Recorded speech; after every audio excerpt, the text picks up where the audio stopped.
Bien, continuando entonces con el route de eliminación y su proceso de atención enfermero, vamos con la parte 2, que tiene relación con los diagnósticos de enfermería. En esta parte vamos a ver varios diagnósticos, la gran mayoría son de la parte urinaria, ¿ya? Más adelante vienen los diagnósticos de la parte de eliminación por vía rectal. El primero que les traigo es, y son todos diagnósticos NANDA, para que ustedes los puedan buscar. No les traje los códigos porque consideré que no era necesario, pero los pueden buscar en sus libros de NANDA.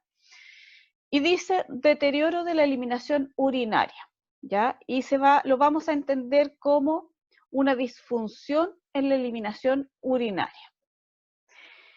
¿Cómo nos vamos a dar cuenta de que la persona tiene un deterioro de la eliminación urinaria? A través de las características definitorias que van a ser disuria, dolor al orinar, la frecuencia, ¿no es cierto? Que generalmente hay un aumento en la frecuencia o una disminución en la frecuencia, indecisión, eso de como que uno tiene ganas de ir al baño pero en realidad no va al baño, pero no pasa nada, incontinencia, cuando uno no puede retener la orina dentro de la vejiga y esperar, ¿no es cierto?, hasta llegar al baño, la nicturia, que es la eh, eliminación de orina durante la noche, retención, cuando no se puede orinar, y la urgencia miccional, cuando uno prácticamente no puede aguantar las ganas de orinar.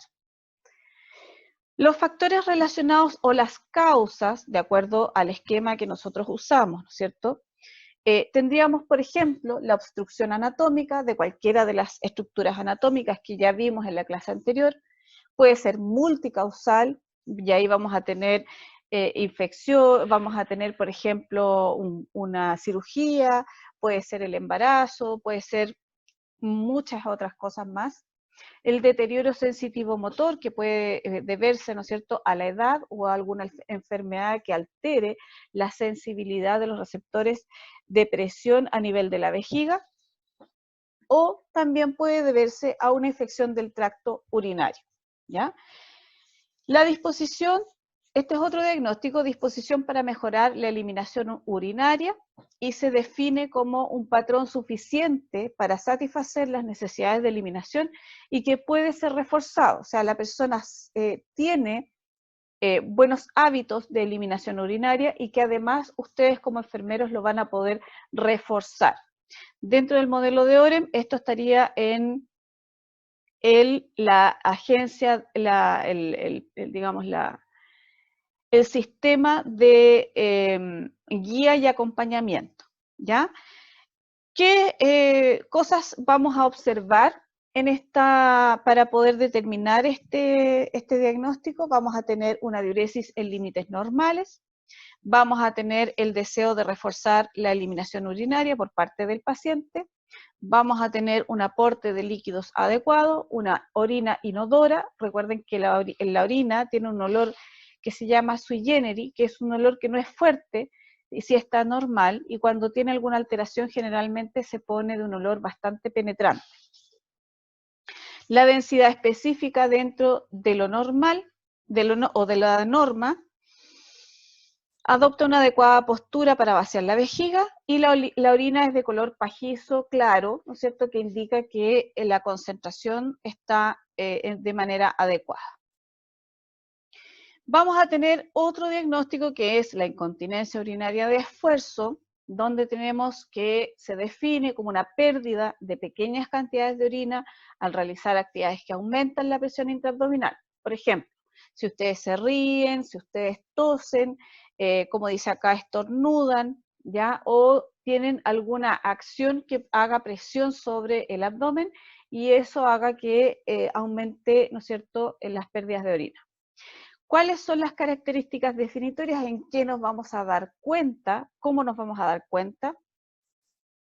Vamos a tener la observación y expresión de pérdida involuntaria de pequeñas cantidades de orina, y las causas de esto van a ser múltiples. Puede ser el estornudar, como yo les decía, en ausencia de contracción del músculo detrusor, en ausencia de sobredistensión vesical.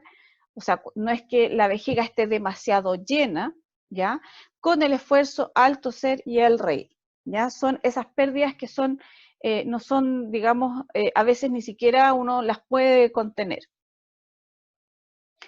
¿Cuáles serían los factores relacionados para este diagnóstico? Cambios degenerativos en los músculos pélvicos, por la edad, ¿no es cierto?, o algún accidente, o la falta de uso. Hay ejercicios para el piso pélvico que ayudan a evitar estas incontinencias urinarias.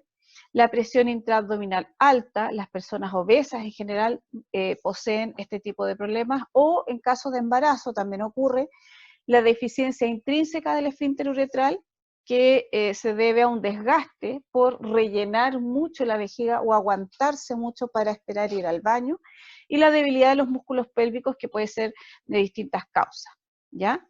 Como está la imagen, ¿no es cierto? Aquí la persona está tosiendo, hay un aumento de la presión intraabdominal que se genera hacia abajo, se produce la presión que está en la flecha y aparece el escape de orina sin poder, digamos, atajar. La incontinencia urinaria de urgencia se define como una emisión involuntaria de orina poco después de sentir una intensa sensación de urgencia de orinar, ¿ya? ¿Qué es lo que vamos a tener o cuáles son las características definitorias? ¿Cuáles son los signos y síntomas? Recuerden que esas son las características definitorias de acuerdo al NANDA. Vamos a tener observación y expresión de incapacidad para llegar al inodoro. Vamos a tener la expresión de pérdida involuntaria de orina, que puede ser con contracciones y espasmos vesicales, y una expresión de urgencia urinaria, eso de no poder aguantar a llegar al baño, ¿ya? Generalmente es más del adulto mayor. ¿Cuáles son los factores relacionados? La ingesta de alcohol, la uretritis atrófica, la vaginitis atrófica, una infección vesical, ¿ya? La cistitis, por ejemplo, causa este tipo de incontinencia, la ingesta de cafeína, la disminución de la capacidad vesical, la hiperactividad del músculo detrusor y deterioro de la contractibilidad vesical, la toma de diuréticos y la impactación fecal. Cuando el recto está muy lleno de fecas y no se ha podido eliminar esas fecas de buena manera, se produce un aumento en la presión y se produce la urgencia miccional. Otro diagnóstico que vamos a tener va a ser el riesgo de incontinencia urinaria de urgencia, donde la definición es el riesgo de sufrir una emisión involuntaria de orina poco después de sentir una intensa sensación de urgencia al orinar. Por lo tanto, vamos a tener los factores de riesgo muy similares a los anteriores: consumo de alcohol, deterioro de la contractilidad de la vejiga, hábitos de eliminación ineficaces, ¿no es cierto? Cuando uno, digamos, no le hace caso a la vejiga y uno va al rato después, ya todas esas cosas van generando esta incontinencia urinaria de urgencia. La impactación fecal, la poca capacidad de la vejiga, un régimen terapéutico como por ejemplo el uso de diuréticos, la relajación involuntaria del esfínter, por ejemplo cuando se ríen, la uretritis atrófica o la vaginitis atrófica. Tenemos también la incontinencia urinaria funcional, que se define como la incapacidad de una persona normalmente continente, o sea que puede retener su orina de forma consciente para llegar al inodoro a tiempo de evitar la pérdida involuntaria de orina, ¿ya? Las características definitorias o en qué nos vamos a fijar es la capacidad para vaciar toda la vejiga, el tiempo para llegar al inodoro excede el tiempo entre la sensación de urgencia, pérdida de orina antes de que llegue al inodoro, incontinencia solo a la primera hora de la mañana y la percepción de la necesidad de miccionar. Factores relacionados que vamos a tener, o cuáles serían las causas de esto: los cambios en factores ambientales, el deterioro de la cognición, deterioro de la visión, debilidad de las estructuras pélvicas de soporte, factores psicológicos y las limitaciones neuromusculares. La incontinencia urinaria por rebosamiento es aquella pérdida involuntaria de orina asociada a una sobredistensión de la vejiga. Ahí está mal escrito, pero es sobredistensión, ¿ya? Las características definitorias o en qué nos vamos a fijar: en una distensión vesical, volumen residual alto después de la micción, o sea, uno va al baño, se supone que uno vació la vejiga, pero queda un volumen de orina dentro de la vejiga, ¿ya? La nicturia, la observación de pérdida involuntaria de poca orina y la expresión de pérdida involuntaria de poca orina. Los factores relacionados o las causas de esto sería la obstrucción del drenaje vesical en caso de que esté usando drenaje, la desinergia del esfínter destrusor externo, ¿ya? Que sería acá, ¿no es cierto? El esfínter detrusor externo sería el que está afuera, ¿ya? Hipocontractilidad del detrusor, que es el músculo del piso pélvico, que es el que ejerce la presión para que la orina salga, la impactación fecal nuevamente, el prolapso pélvico severo, puede ser posparto, la obstrucción uretral y algunos efectos secundarios de algunos medicamentos como los anticolinérgicos, los bloqueantes de canales del calcio y los medicamentos que son descongestivos. La incontinencia urinaria refleja es la pérdida involuntaria de orina a intervalos previsibles cuando se alcanza un volumen vesical determinado. ¿Ya? Esto generalmente ocurre en aquellas personas que tienen alteración de la sensibilidad de la vejiga.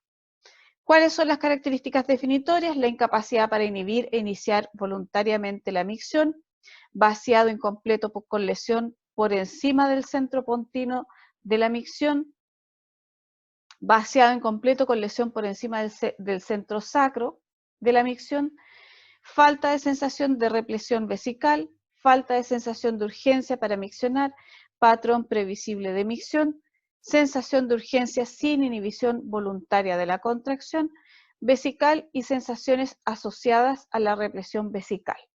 ¿Qué significa todo esto? Que en el fondo, un poco lo que yo les decía, en pocas palabras, obedece a un deterioro neurológico por encima del centro pontino de la micción, que es un punto, digamos, donde generalmente si hay una lesión medular de columna a ese nivel, se produce este tipo de incontinencia. El deterioro neurológico por encima del centro sacro de la micción y alguna lesión tisular directamente. ¿Ya? Como yo les decía, esta es la típica incontinencia que aparece en aquellos pacientes que son parapléjicos o, ¿no es cierto?, cuadraplégicos, ¿no es cierto?, y que entrenan su vejiga para poder orinar a ciertas horas, ¿ya? La retención urinaria, que es el vaciado incompleto de la vejiga, características definitorias, ¿no es cierto?, o en qué nos vamos a fijar, en la ausencia de diuresis, la distensión vesical, hay goteo, hay disuria, micciones frecuentes y de poca cantidad, incontinencia por rebosamiento, hay una orina residual importante y hay una sensación de represión vesical, o sea, uno tiene la sensación como que la vejiga se colapsa, ¿ya? Los factores relacionados, nuevamente vamos a tener obstrucción, generalmente por algún cálculo, alta presión uretral, inhibición del arco reflejo y un esfínter que va a ser demasiado potente, ¿ya? Con estos chiquillos vamos a quedar con, esos son algunos diagnósticos que yo les traigo en función de lo que es la eliminación urinaria. En la parte 3 vamos a ver algunos diagnósticos relacionados con la parte de eliminación fecal, ¿ya? Y después vamos a ver algunos planes de cuidado con NIC y NOC, como para que ustedes se vayan haciendo una idea de lo que tienen que hacer con sus pacientes y con los distintos problemas de enfermería que estamos viendo en este momento.